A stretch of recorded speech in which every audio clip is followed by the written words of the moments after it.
Planetas y Atlántidas. Cultura, literatura y curiosidades para mentes inquietas. Un espacio de Ediciones Atlantis, aquí en Radio Inter.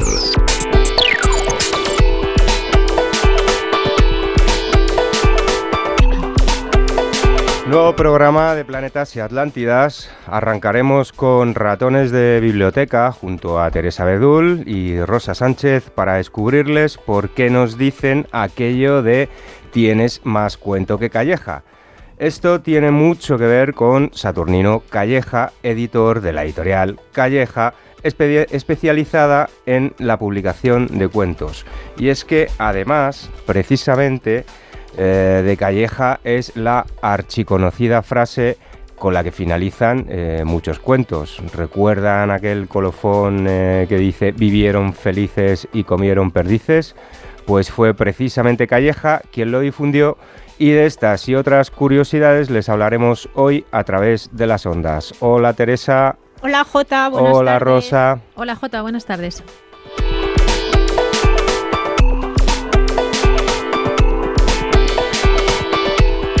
Continuaremos con Temalunáticos junto a Gabriel Montevado, con 25 años de experiencia en servicios de inteligencia, 25 años nada más y nada menos, que ya se dice pronto. Siempre me mira así cuando digo esas cosas, a ver si un día me dice Gabriel exactamente lo que quiere y yo lo digo. En cualquiera de los casos, para concluir en esta segunda parte de un programa que iniciamos hace unas semanas, uno de esos temas que a muchos nos fascinan, como es el Viejo Oeste. Les hablaremos de quiénes eran realmente los pistoleros, les hablaremos de los fuera de la ley y de la verdadera historia de Billy el Niño, que mató por primera vez con tan solo 16 años. Y es que hoy la curiosidad está servida de nuevo. Hola, queridos amigos Emilio Porta y Gabriel Montevado. Hola, querido amigo y director J. Un saludo a todos. Hoy estoy en mi faceta de historiador, ¿eh? Ah, sí. Sí, no claro. Quieres ser espía hoy, Claro, ¿eh? Hoy no quieres ser no, espía. hoy no. Hoy... A ver...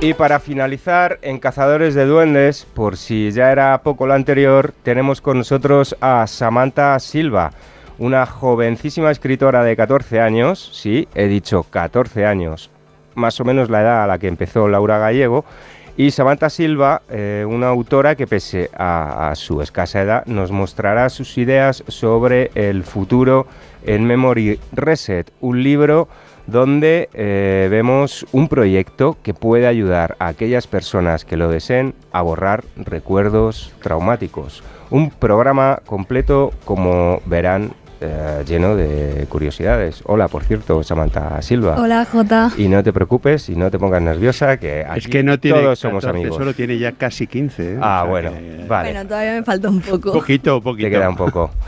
Bueno, pues desde Planetas y Atlántidas entramos en el camarote de Ratones de Biblioteca. Ratones de Biblioteca. Peculiaridades literarias que te dejarán con la boca abierta. Aquí, en Planetas y Atlántidas.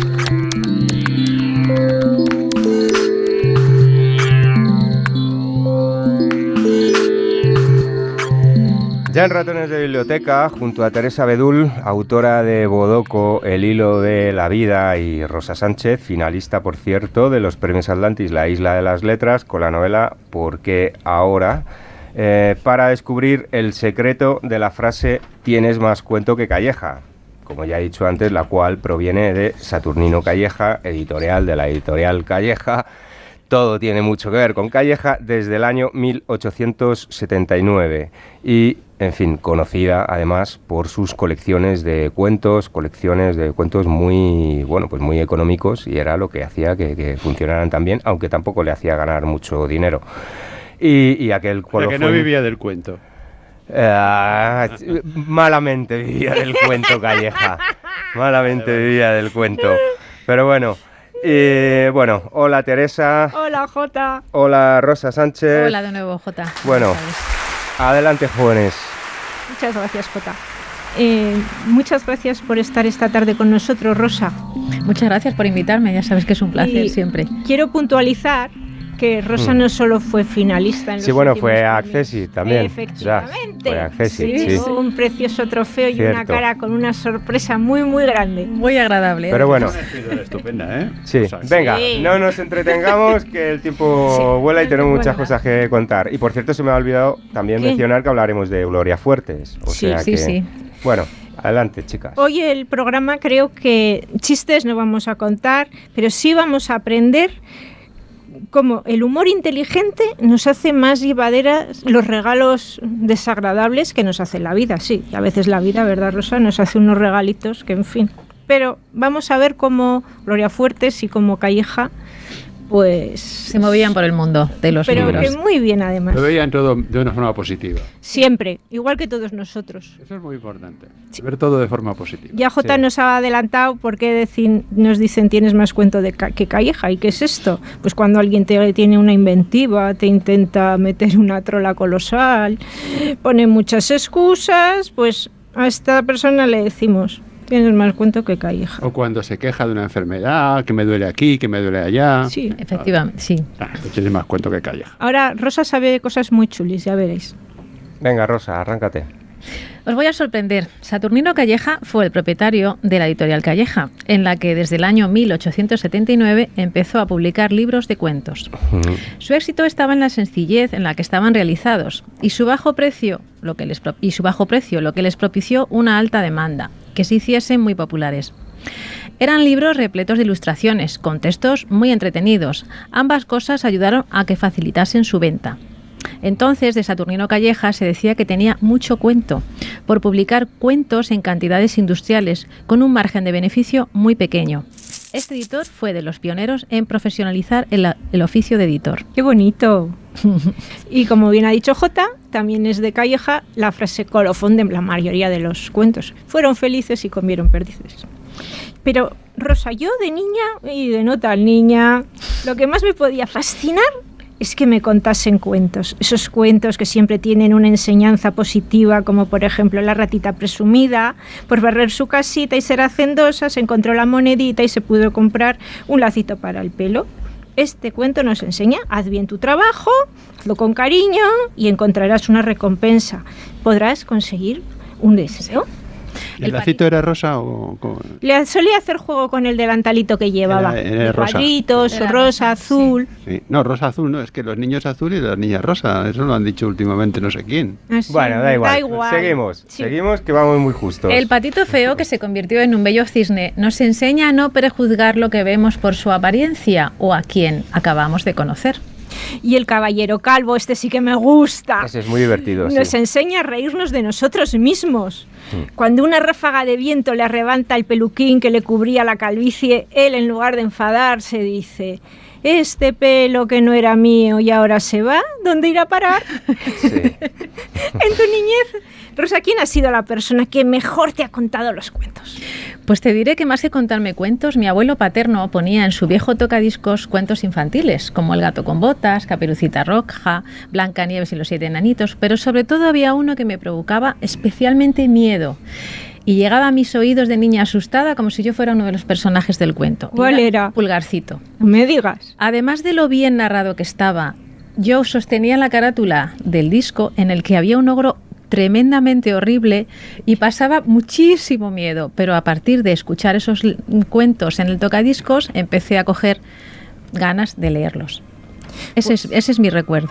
Pues para mí, Los ogros, hay que ver, ¿eh? Pues, Qué feo, era espantoso. terrible de espantoso. los ogros, ¿eh? Que viene el ogro. Que viene el decían. ogro. sí, también Desde a los pequeño. niños holandeses les dicen que viene el duque de Alba. Sí, bueno, pero eso es por otro tema. Sí, porque ahora Para que es se Rec, vayan por a ejemplo, dormir. es Rec no da miedo. No da miedo, es un No da ogro miedo. bueno, es Es un ogro un ogro verde, bueno. así gordito. Bueno, pues yo os voy a decir Bueno. quién fue mi mejor contadora de cuentos. Fue mi abuela paterna, que yo me llamo igual que ella.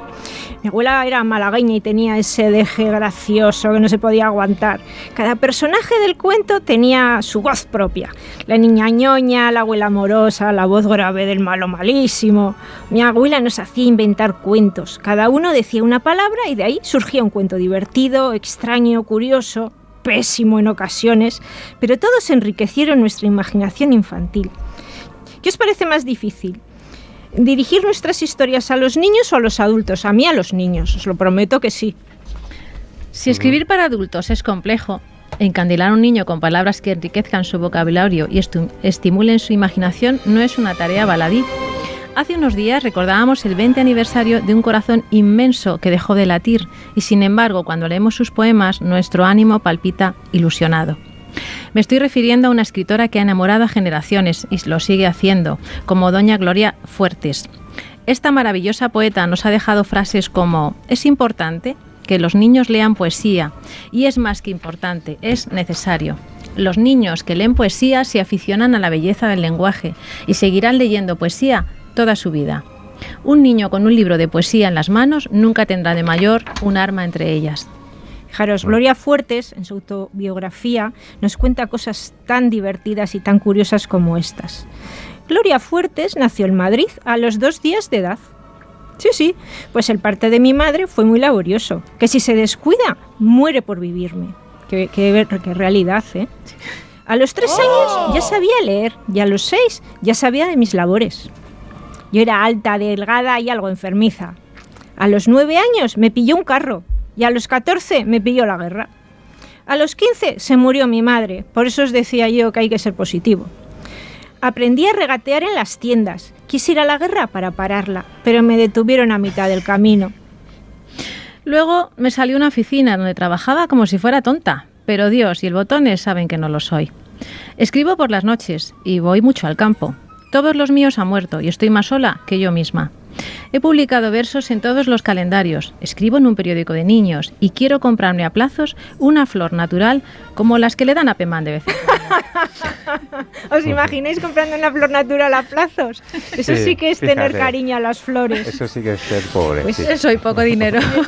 En la biografía de esta gran mujer se puede leer: me llevaron a un colegio muy triste, donde una monja larga me tiraba pellizcos, porque en las letanías me quedaba dormida. No me extraña, pobrecilla. O este poema: mi primer juguete, una máquina de escribir, alquilada, con la que trabajaba copiando direcciones. Me pagaban 1 céntimo por cada sobre. Madre mía.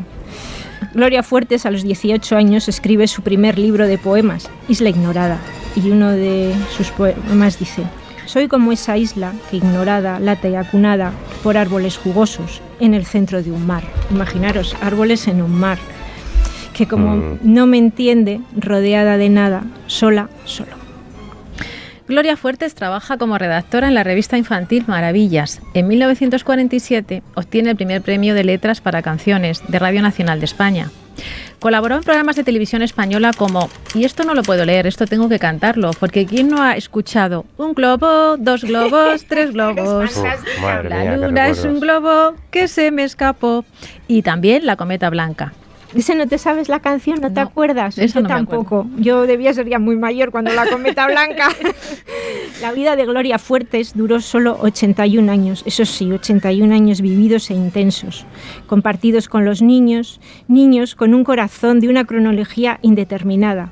Nuestra poeta recibió merecidos premios como la Medalla del Día Mundial de la Cruz Roja o el nombramiento de Dama de Paz. Un año antes de su adiós definitivo, UNICEF la nombró socio de honor. Yo le doy las gracias a Gloria por su amor, su dedicación y la entrega que tuvo a nosotros, los niños de ayer, los niños de hoy y los niños que vendrán en un futuro, sin duda alguna. Gloria, gracias por haber sido fuerte ante las adversidades de la vida. Creo que no hay poeta que haga más honor a su nombre y apellido que la querida amiga de todos nosotros, de nuestros hijos y de nuestros nietos. Bueno, yo os contaré en 30 segundos una anécdota sobre Gloria Fuertes. Yo la vi una vez en una charla que dio, que no era de literatura infantil, precisamente. En la primera editorial en la que empecé a trabajar y desde la que me metí en este mundillo, Gloria Fuertes era muy amiga del editor. A Gloria Fuertes le gustaba mucho el whisky, por cierto. Y su gran pasión hubiera sido poder dedicarse a la literatura erótica, pero ya la tenían totalmente encasillada en la literatura infantil y no fue capaz de salir de ahí.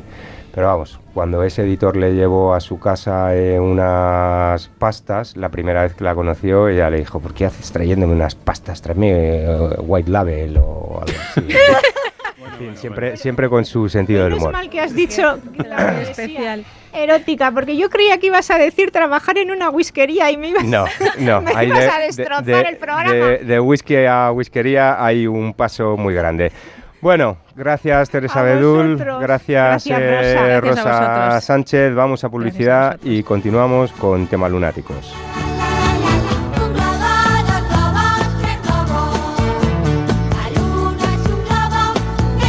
Planetas y Atlántidas.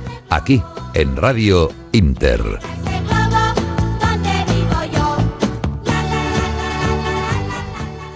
El 22 de noviembre de 1963 murió asesinado el presidente John Fitzgerald Kennedy. El 24 de octubre de 2017 han sido desclasificados los penúltimos documentos reservados sobre el caso. Aún restan 200 documentos sin desclasificar. Sumérgete en el misterio del crimen sin resolver más importante del siglo XX. Los cazadores siempre son invisibles es la novela de Julio Holgado, que te acerca con habilidad a los entresijos del caso desde el entretenimiento y el suspense. Los cazadores siempre son invisibles maneja con rigor las más avanzadas investigaciones sobre el magnicidio de Kennedy y las intenciones últimas de sus protagonistas. Una novela sorprendente y eficaz. Los cazadores siempre son invisibles, de Julio Holgado, una novela publicada por Ediciones Atlantis, ya a la venta en Amazon y las principales librerías y cadenas comerciales. Conoce Activa Psicología, un centro de psicoterapia que trabaja día a día por mejorar la calidad de vida en niños y adultos. Profesionales con amplia experiencia, atención personalizada y un trato cálido y humano son nuestras señas de identidad para ayudarte en todos los problemas psicológicos. Llámanos al 91 446 47 48 y entra en activapsicología.com. Estamos muy cerca de ti. 91 446 47 48, Glorieta de Bilbao 1, Madrid. Activa Psicología. Psicólogos de confianza. Centro autorizado por la Comunidad de Madrid. 91 446 47 48, Glorieta de Bilbao 1, Madrid. activapsicología.com. Una serie de extraños sucesos aparentemente inconexos que han provocado varias muertes parecen estar relacionados con un misterioso juego online. En una convención de la ONU dedicada al cambio climático se produce un ataque invisible en el que mueren cientos de políticos. Pero, ¿quién está detrás de todo ello? El juego de Dumas, de Cristina Gumucio Irala. Una novela de suspense con temas de actualidad como son la privacidad y la escasa seguridad que ofrece hoy día Internet. El juego de Dumas, de Cristina Gumucio Irala. Una novela publicada por Ediciones Atlantis, ya a la venta. Hay libros que cambian una vida y se conservan para siempre. Contrapensamientos, de Emilio Porta. Un pequeño gran libro editado por Ediciones Atlantis que te ayudará a ver un poco más allá y mejor las cosas que te rodean. Contrapensamientos, un pequeño gran libro que te hará ver todo con otra perspectiva. Pídelo en las mejores librerías. Cada página te abrirá nuevos horizontes. Contrapensamientos. Hola, me llamo Raúl Álvarez Resta y escribí mi primer libro con 5 años, pero ya he cumplido los 6. Y se titula Dragones en la selva. Y ya a la venta en las mejores librerías. Es un libro de fantasía para niños de 5 a 9. Y recuerden, Dragones en la selva. Tema Lunáticos. Un lienzo repleto de actualidad e historia. Aquí, en Planetas y Atlántidas.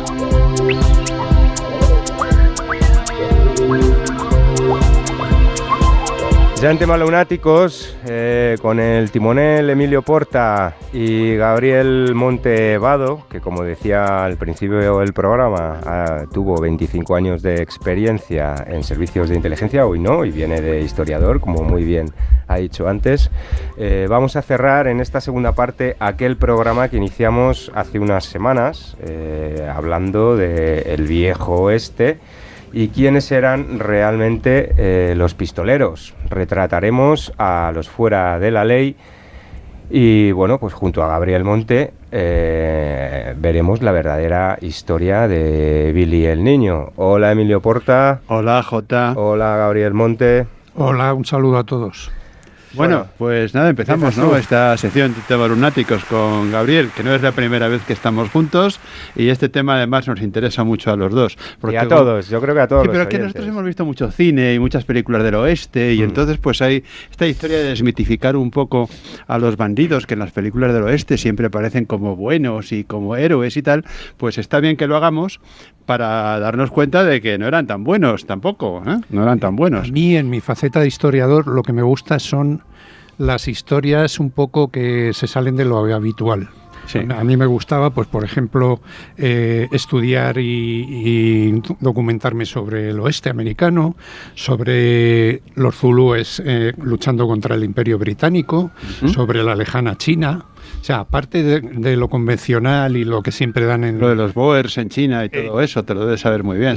Los Boers, no confundir con los Boers de Sudáfrica. Claro, son cuidado, otros. Que son parecidos. Boxers en China. No eran Boers. Boer era Sudáfrica, Boxer, de boxeador, eran los que practicaban artes marciales. Hablaremos de ese tema también porque China es un país tremendamente interesante, tiene una cultura ancestral y actualmente además es un país en progreso, moderno, abierto. Yo lo he visitado, he estado en Beijing y en Tianjin, y realmente me parece un país absolutamente fascinante. Ya hablaremos de China en otro día. Sí, a ver si nos hacemos un viaje a China. Sí, bueno, ya veremos.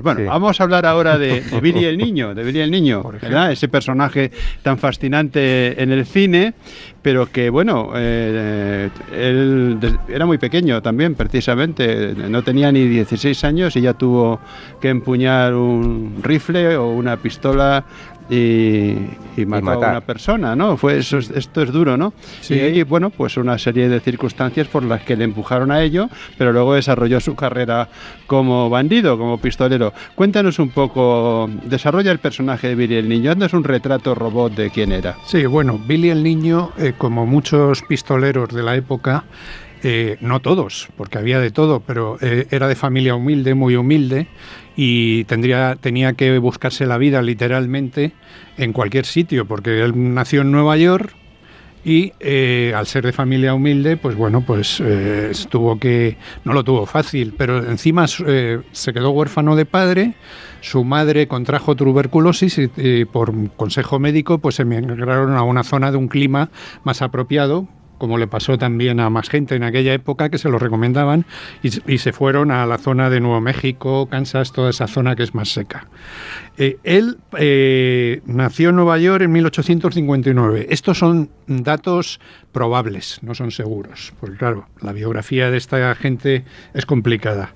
Su verdadero nombre era William Henry McCarthy, y los alias que utilizaba a lo largo del tiempo pues eran, por ejemplo, los principales: William H. Bonney, Henry McCarthy y Keith Antrim.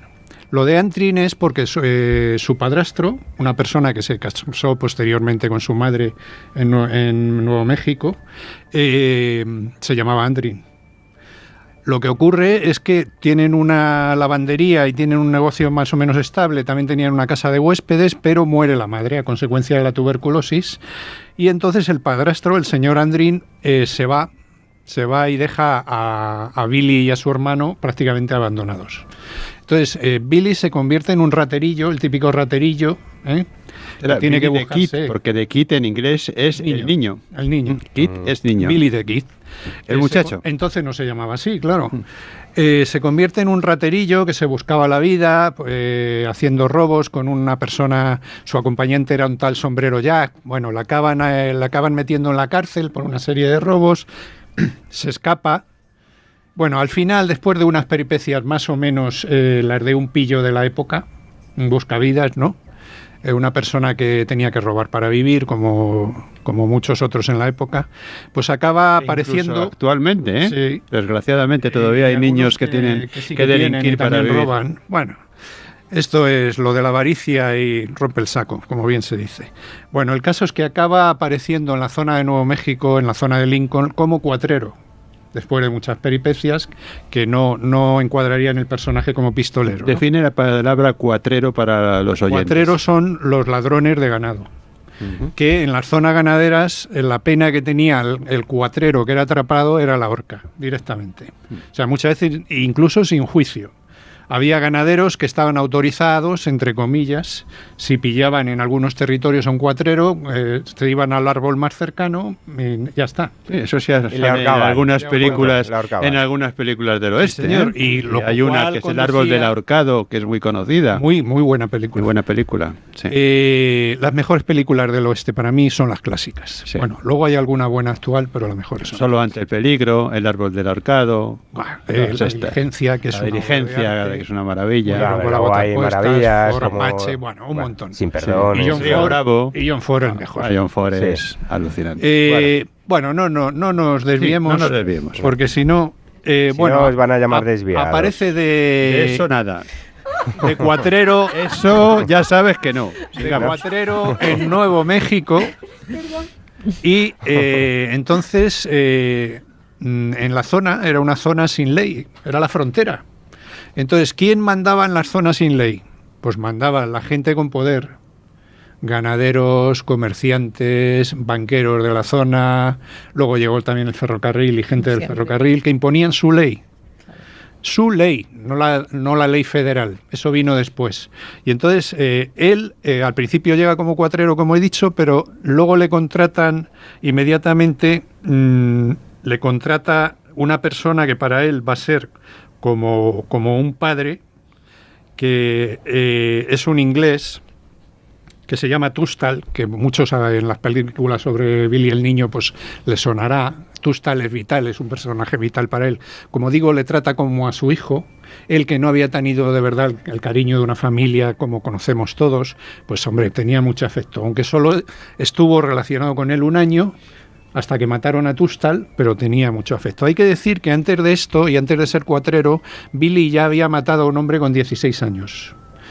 Sí, hemos empezado el programa con eso. Sí. ¿Cómo fue? Eso fue prácticamente en defensa propia, era un herrero que le molestaba, y bueno, casi se lo buscó. Fue en defensa propia, pero bueno, con los antecedentes que tenía Billy, no confiaba mucho en la justicia. Yeah. Y puso tierra de por medio. Distancia. Tomó sus propias medidas. Sí. Yo creo que de esa...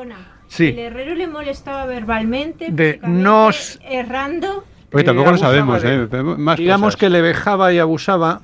Sí, acoso, con 16 años. Lo que se llama acoso ahora. Tenemos datos está muy de moda. Concretos. El acoso. Pero sí, que le acosaba. Y claro, Billy con 16 años ya tenía un carácter, como luego demostró posteriormente. Y entonces pues le mata. En medio. Entonces, de nada. Bueno, llega a la zona esta donde conoce a Tunstall. Tunstall, con un abogado que se llamaba Maswin, pues tenían una especie de negocio a medias, que era de ganado, un almacén, una especie de banco pequeño también, que eran de amigos de un ganadero que se llamaba Chisun, que también sonará en alguna película del oeste, pero estos, había otro clan enfrente, que era el clan del grupo de Santa Fe, con Dolan a la cabeza y un tal Murphy, en fin. Aquí nos encontramos dos personas poderosas que se están enfrentando en una zona sin ley.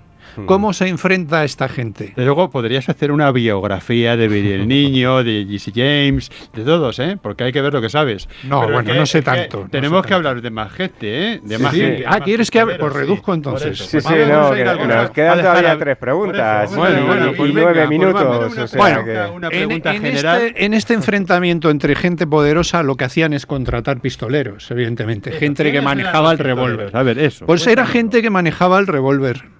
Luego eso eran pistoleros. El forajido era el que manejaba el revólver para cometer delitos, ser diferente. El pistolero era gente que manejaba bien el revólver, para bien o para mal. Claro, es lógico, viene para pistolero, pistola. Bueno, Claro. Forajido, Fuera de la ley.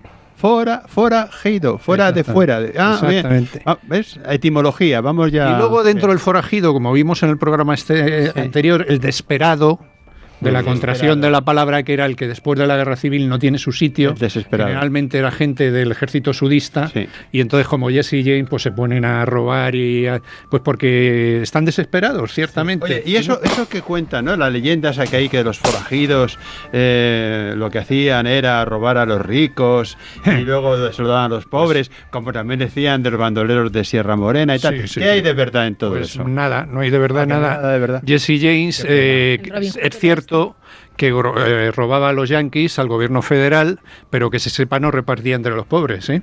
Nada. Repartía entre Se su lo banda. Robaba y se lo quedaba, ¿no? Se lo quedaba. Ahora, eso sí, siempre... A mí que me caía bien Jesse James antes y ahora No, ya no. es que Jesse James tiene mucha leyenda, pero era un asesino, como ya dijimos en el programa anterior. Nos estás destrozando los mitos Sí, de no, la infancia. pero es que es así. De verdad. Lo que pasa es que Jesse James representa la resistencia contra el gobierno federal. Y entonces, incluso actualmente en algunas zonas de Estados Unidos, la bandera confederada, sobre todo la de Virginia, que es la de la X esta Sí, famosa. esa X, Esa es sí. la de Virginia, no es la ¿no confederada. es la confederada? No, pero esa es la que más se usa. Pues representa un poco la oposición al gobierno federal y como representa también Jesse James. Y entonces se le ha convertido en un mito como opositor al gobierno federal entre ciertos sectores ultraderechistas. Pero Fundamentalmente en Richmond, ¿no? Que es donde están ahí los más... en esas zonas, sí. La zona de Richmond. Como bien, Hay que ver cómo como bien enseñamos sabes, hasta Estados geografía. Unidos es inmenso. Y Richmond. lo de las zonas hay que tener Richmond cuidado. vendrá de rico, mundo rico. A Richmond. tanto no llego, ¿ves cómo no llego a tanto? Eso se me acaba de ocurrir ahora, pero podría ser interesante. Podría Ese ser. es un Podría estado ser. Bueno. rico. Billy el niño, volvamos, acaba enzarzado en la guerra entre estos dos, ¿no? Entonces, después de matar a Tustall, es nombrado ayudante del sheriff local, que es nombrado a dedo, cuidado. Aquí hay dos cosas. Algunos sheriffs eran ex bandoleros. Muchos de ellos. No, forajidos no, pero pistoleros seguro. pistoleros, sí. Pistoleros y... Wyatt Earp, por ejemplo. Por ejemplo, y jugadores de cartas y gente relacionada con el juego y los salones y tal, muchos de ellos. Ben Thompson, Wyatt Earp, el que va a matar luego a Billy el niño. Todos. Eso es como ahora, ¿no? Que, por ejemplo, que las grandes multinacionales contratan a hackers, que son bandidos y que hacen trampitas. Eso es como y los contratan para que defiendan ahora las multinacionales. Eso es como la Edad Media a Star Trek, pero bueno, sigamos. No, bueno, ya. Más o menos, sí. Por dar un salto, por darle un poco de ánimo. Grande, a esto. salto grande. Eso Bueno, es que sí. te quiero hacer otra pregunta. No, el caso es que en la guerra esta, pues todos los muertos que había se los endosaban a Billy, que es el que tenía la fama. Pero la verdad es que no mataba a todos, aunque sí mató a algunos. Mató a uno de los sheriff nombrados a dedo. Formó parte de un grupo que se llama Los Reguladores, que eran para restaurar la ley en la zona, con poderes, pero claro, se pasaron de rosca y se convirtieron también en buscados por la justicia. Al final le ofrecen una amnistía, él la acepta, pero como no se fía, se acaba fugando de la cárcel y llegamos a la etapa final de Billy, que es cuando se fuga de la cárcel y ya el gobernador federal del estado de Nuevo México pone precio a su cabeza. Eso es lo de las recompensas, ¿no? 10.000. Entonces, recompensa, se busca, Sí. le ponían el dibujo, la foto, Exactamente. $25.000. Eso era real. Eso era real. ¿Y quién pagaba esas recompensas El realmente? Estado o bien la ¿El ciudad. Estado federal? Sí, normalmente el Estado federal. A veces el ferrocarril también, ¿no? También el ferrocarril a veces, sí. Intereses particulares. También. Por ejemplo, al Grupo Salvaje y alguno más sí que lo pagaba el ferrocarril. ¿Por qué? Y a Jesse James, porque asaltaban el ferrocarril. Y además lo asaltaban de una forma bestial y repetidas veces. Entonces ya llegaba un momento en que ponían precio a su cabeza, claro. Bueno, llegamos al momento en que el gobernador del estado ya no le quita la amnistía que le había dado porque se fuga de la cárcel. Le atrapa a Paz Garrett. Paz Garrett había tenido un salón, era otro pistolero ahí entre un pie en un lado de la ley y al otro, como muchos de los cherries en la de película, Pat Garrett y Billy the Kid. Sí, con nada menos que Bob Dylan en la música y como actor. Un película. Alucinante, sí. Un peliculón, la recomiendo. Y entonces Pat Garrett lo que hace es arrestarle la primera vez, lo lleva a una cárcel, pero se vuelve a fugar de la cárcel y mata a 2 de sus ayudantes. Que por cierto, uno de ellos no lo había tratado muy bien. Y claro, Billy tenía muy malas pulgas, como hemos visto.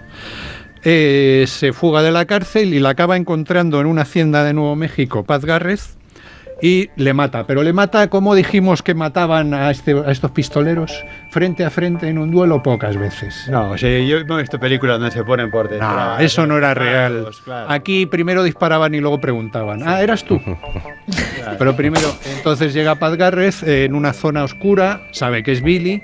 Billy está desarmado, le importa muy poco, le dispara y le mata. Sí, como es que era así. Lo hablamos en el programa anterior. Y vamos a desmitificar también el famoso duelo de OK Corral.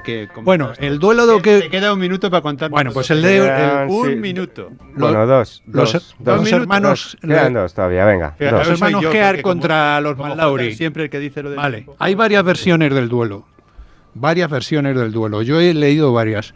Yo la que creo más probable es que los Heard con Holiday, el famoso Holiday, que era de buena familia y también era un pistolero muy peligroso, porque tenía tuberculosis y estaba moribundo y le importaba un pimiento morirse, y se llevaba por delante al que fuera. Tuberculosis antes no tenía arreglo. Y además manejaba la escopeta de 2 cañones que no veas. En la película Tombstone es maravilloso ese personaje. Sí, Tombstone es increíble. Tombstone, sí.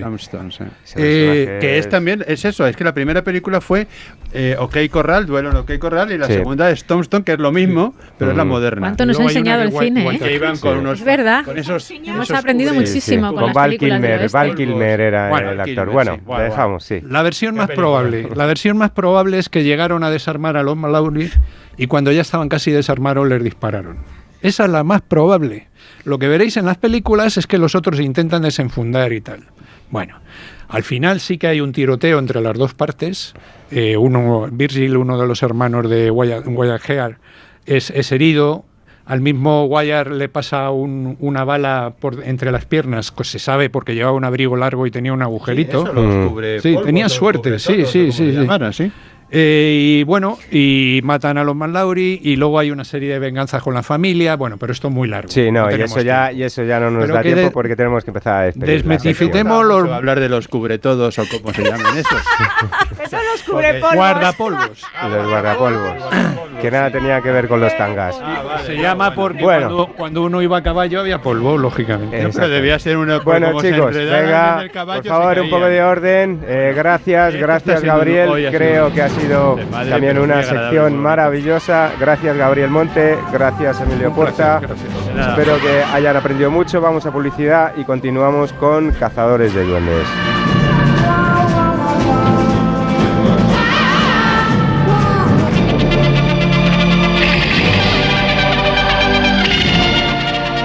Planetas y Atlántidas. Aquí, en Radio Inter.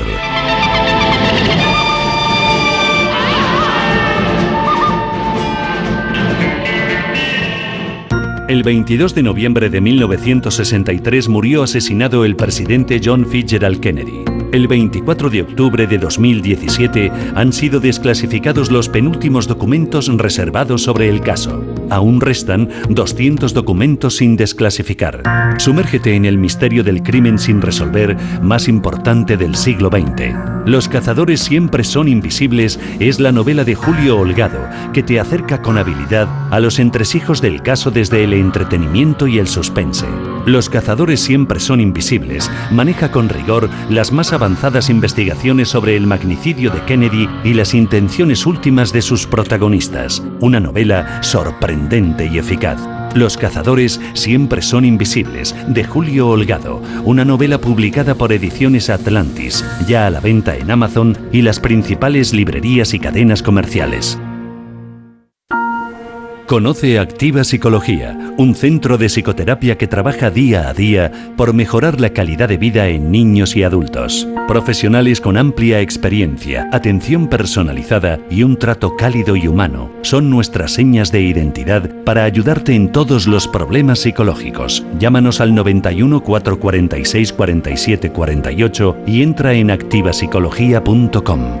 Estamos muy cerca de ti. 91 446 47 48, Glorieta de Bilbao 1, Madrid. Activa Psicología. Psicólogos de confianza. Centro autorizado por la Comunidad de Madrid. 91 446 47 48, Glorieta de Bilbao 1, Madrid. activapsicología.com. Una serie de extraños sucesos aparentemente inconexos que han provocado varias muertes parecen estar relacionados con un misterioso juego online.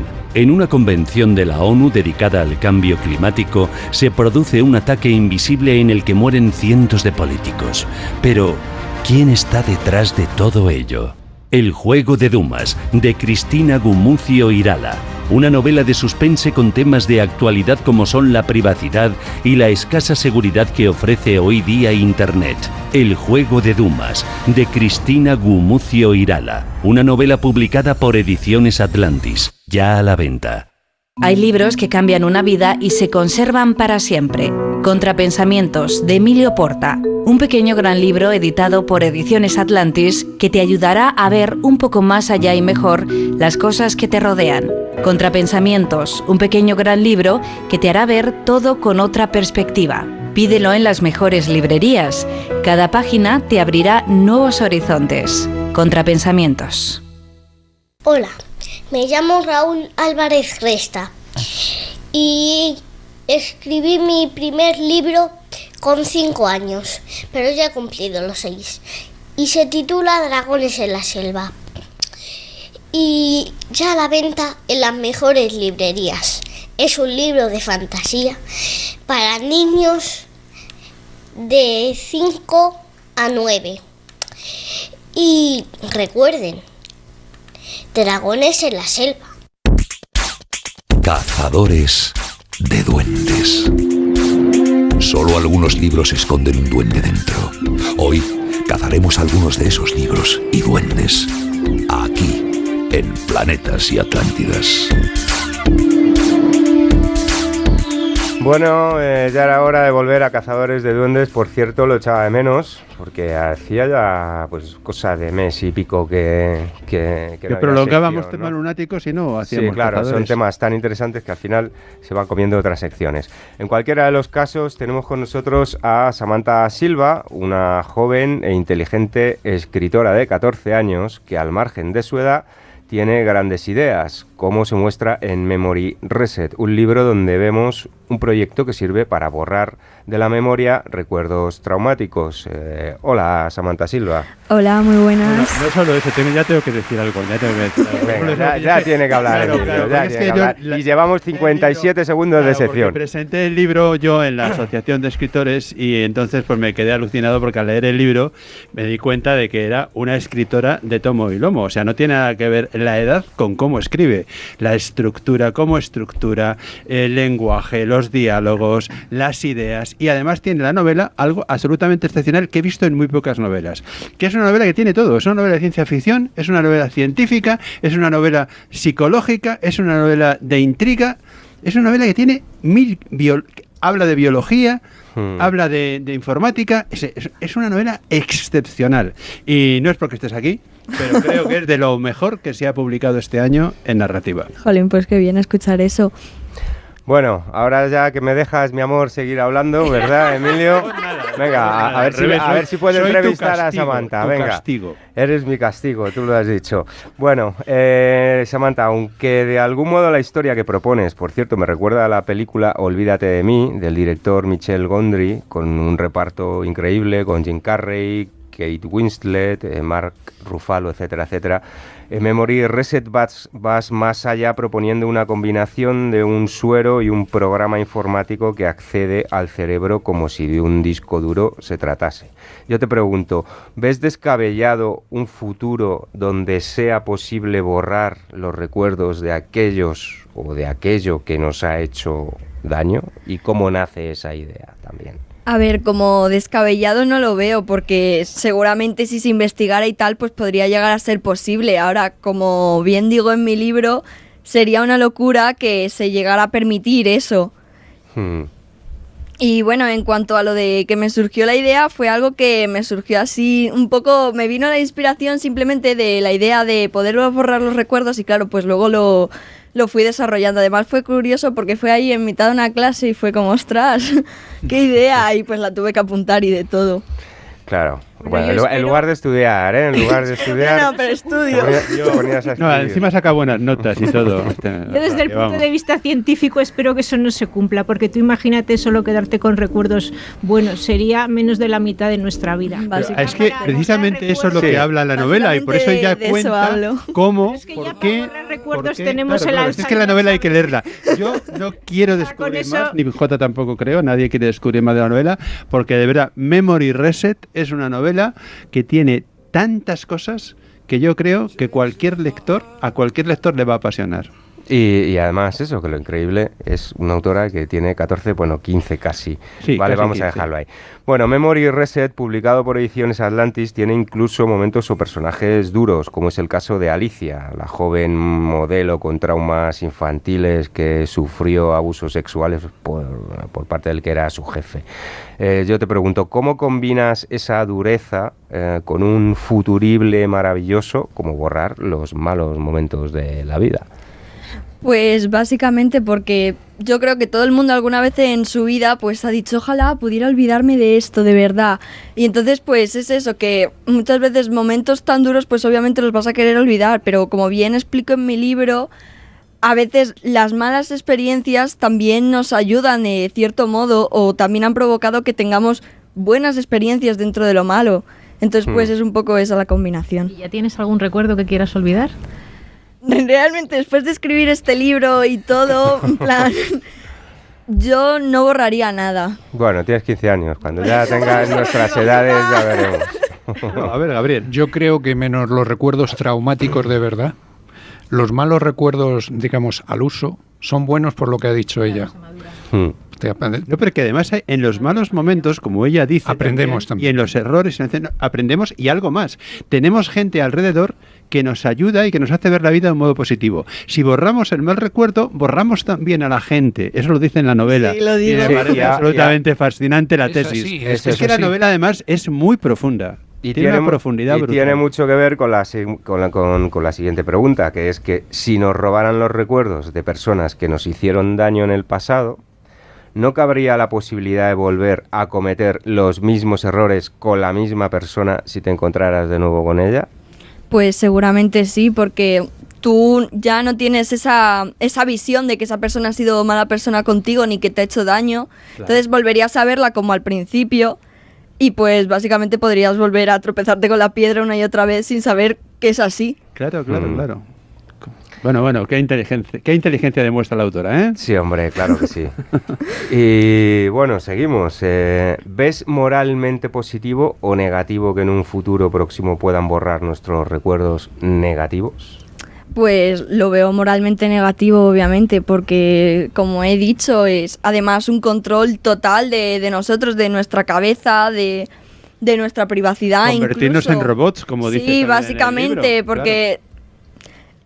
si solo tenemos recuerdos positivos, no sabemos realmente lo que es lo negativo y entonces no existiría ese positivo negativo y pues habría muchas emociones que ni siquiera, aunque pudiéramos experimentarlas, sabríamos que existen porque no podríamos experimentarlas. Sería como el mundo Félix de Aldous. Por eso hay algo de Huxley, también ¿no? de ese tema, ¿no? Hay un poco de Huxley también. También hay elementos eso, ¿no? de otro tipo, o sea, es que tiene, como he dicho al principio, La novela tiene de todo, absolutamente de todo, por eso me parece fascinante. Y a mí además me gustaría que los lectores, que la gente, que las personas que nos escuchan o las que compran y leen el libro, no vean la novela como la obra de una chica de 14, 15 años, sino como la de un autor más, porque se sorprenderán de que Samantha, de que Sam sea capaz, que es como nos llamamos ahora familiarmente, de que Sam sea capaz de hablar, escribir, pensar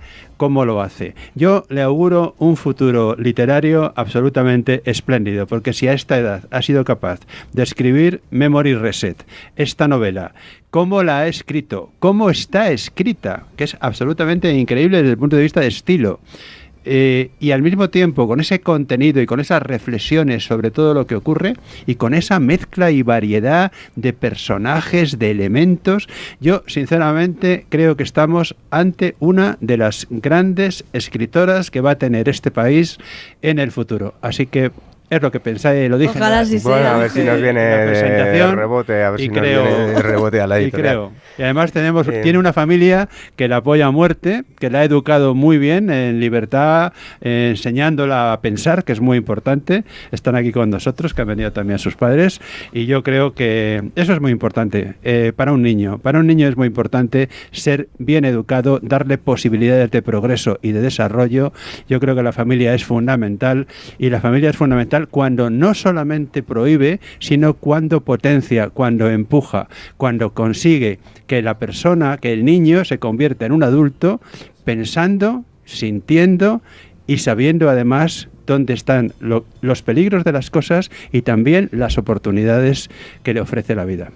Bueno, yo jugando al papel de Poli malo, diré que bueno, el camino de la literatura es arduo, complicado, hay que ser muy tenaz, muy paciente, hay que, en fin, lleva su tiempo y muy pocos consiguen llegar a la cima, un 1% a lo mejor, ¿no?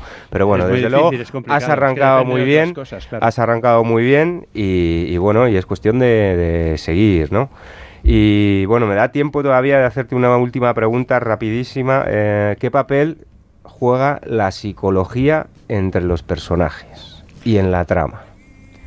Pues yo creo que es un poco la unión de todo por el área en el que está plantado el tratamiento y también porque tiene un trasfondo psicológico. Y claro, la psicología pues al final es la mente humana y el libro va de eso, al fin y al cabo, va de sentimientos, pero los sentimientos al final también tienen que ver con el cerebro desde un punto científico y entonces pues es básicamente todo el trasfondo y toda la unión de todos los personajes y de toda la obra, el hecho de que vayan a la consulta de la psicóloga protagonista a contar sus problemas y cómo se desenvuelven. Pues ahora esperemos que el boca a boca de nuestros oyentes y de toda la gente que ha asistido a este alumbramiento de esta maravillosa novela, Memory Reset, consiga que el libro se venda, que el libro se empuje en esta sociedad y que tu sueño de escritora, que era un sueño infantil, se convierta, cuando vayas creciendo, que estás creciendo ya, evidentemente se convierta en una realidad que yo estoy convencido de, pese a las dificultades que supone para todo escritor novel entrar en este mundo de la literatura, que no solamente es el mundo de la calidad literaria, sino también hay otra serie de intereses comerciales, lo que yo llamo el mundillo literario, pues ese mundillo literario no ahogue tus sueños y tus esperanzas, y la tenacidad que tienes, que estoy seguro, la inteligencia y la cultura que tienes pese a tu edad, te haga llegar a donde creemos algunos que vas a llegar.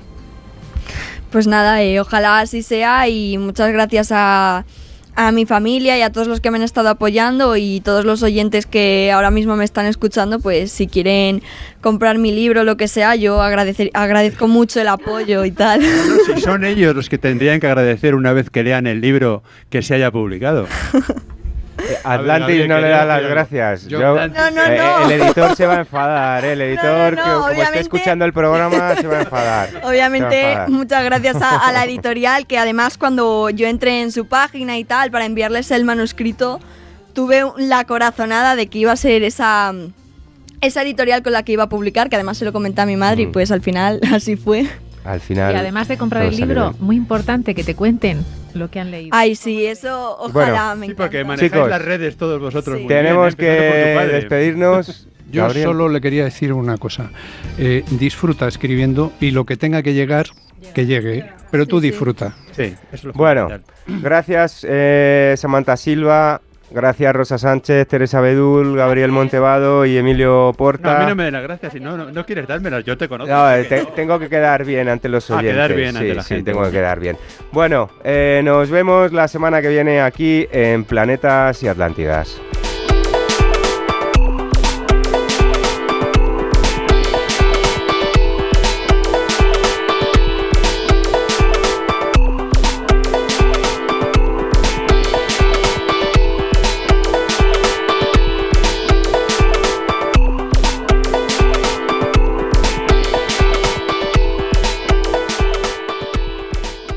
El 22 de noviembre de 1963 murió asesinado el presidente John Fitzgerald Kennedy. El 24 de octubre de 2017 han sido desclasificados los penúltimos documentos reservados sobre el caso. Aún restan 200 documentos sin desclasificar. Sumérgete en el misterio del crimen sin resolver más importante del siglo XX. Los cazadores siempre son invisibles es la novela de Julio Holgado, que te acerca con habilidad a los entresijos del caso desde el entretenimiento y el suspense. Los cazadores siempre son invisibles maneja con rigor las más avanzadas investigaciones sobre el magnicidio de Kennedy y las intenciones últimas de sus protagonistas. Una novela sorprendente y eficaz. Los cazadores siempre son invisibles, de Julio Holgado, una novela publicada por Ediciones Atlantis, ya a la venta en Amazon y las principales librerías y cadenas comerciales. Conoce Activa Psicología, un centro de psicoterapia que trabaja día a día por mejorar la calidad de vida en niños y adultos. Profesionales con amplia experiencia, atención personalizada y un trato cálido y humano son nuestras señas de identidad para ayudarte en todos los problemas psicológicos. Llámanos al 91 446 47 48 y entra en activapsicología.com. Estamos muy cerca de ti. 91 446 47 48, Glorieta de Bilbao 1, Madrid. Activa Psicología. Psicólogos de confianza. Centro autorizado por la Comunidad de Madrid. 91 446 47 48, Glorieta de Bilbao 1, Madrid. activapsicología.com.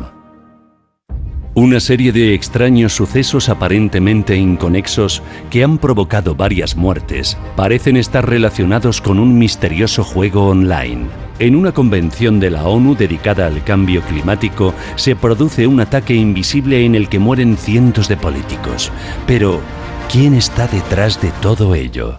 El juego de Dumas, de Cristina Gumucio Irala. Una novela de suspense con temas de actualidad como son la privacidad y la escasa seguridad que ofrece hoy día Internet. El juego de Dumas, de Cristina Gumucio Irala. Una novela publicada por Ediciones Atlantis, ya a la venta. Hay libros que cambian una vida y se conservan para siempre. Contrapensamientos, de Emilio Porta. Un pequeño gran libro editado por Ediciones Atlantis que te ayudará a ver un poco más allá y mejor las cosas que te rodean. Contrapensamientos, un pequeño gran libro que te hará ver todo con otra perspectiva. Pídelo en las mejores librerías. Cada página te abrirá nuevos horizontes. Contrapensamientos. Hola, me llamo Raúl Álvarez Resta y escribí mi primer libro con 5 años, pero ya he cumplido los 6 y se titula Dragones en la selva y ya a la venta en las mejores librerías. Es un libro de fantasía para niños de 5 a 9 y recuerden, dragones en la selva.